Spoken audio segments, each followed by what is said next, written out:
A local case that gripped the region and made national headlines has reached a critical point. More than 3 years after the deadly stabbing spree that terrorized Davis, former student responsible has been committed to a state hospital.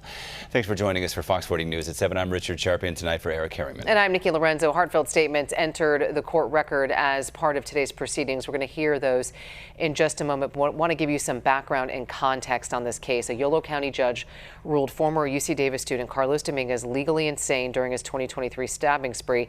The decision came after a jury convicted Dominguez of involuntary manslaughter for the deaths of David Breaux, Kareem Abdul-Najim, and the injury of Kimberly Guillory. Medical experts confirmed Dominguez suffered from severe schizophrenia. Today, Dominguez was officially committed to a state hospital. Fox 40's Juliet Smith was in the courtroom and brings us the passionate statements made by the victims' families.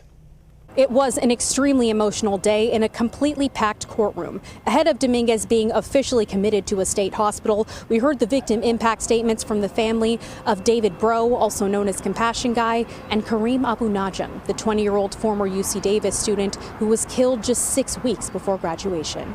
The older sister of David Breaux, also known as Compassion Guy, addressed her brother's killer. I say this for both me and David. I forgive Carlos Dominguez. I hope that despite a debilitating mental illness that brought him fear and darkness, that made him see shapeshifters and shadow people, despite a tragedy that's impacted so many of us, that he'll not only continue to get the right medical attention, but he'll have the strength of heart and peace of mind to be okay. The family of Kareem Abdul-Najim also shared their heartbreaking grief over the loss of their son, frustration with the criminal justice system, and the trauma both trials brought them. The pain is crushing, and what feels like anxiety attacks takes over the body unannounced. Our emotions can burst in subtle ways, like an escaped tear that found its way down our cheeks.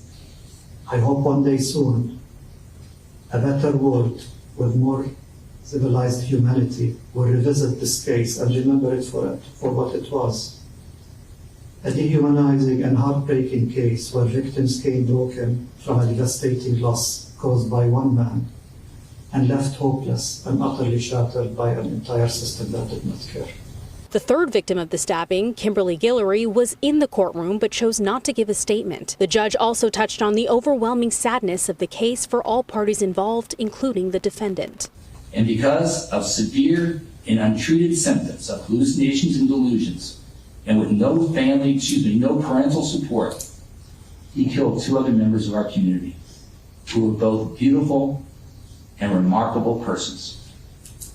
He also stabbed and injured Ms. Guillory. Dominguez will be going to a state hospital for a minimum of 180 days where he will continue to be treated for schizophrenia. Since he's already technically served his time, the DA has filed to keep him in custody for a maximum of another 2 years. Dominguez would be entitled to another jury trial to determine if he should be kept in state custody. This means he could potentially spend the rest of his life in a state hospital.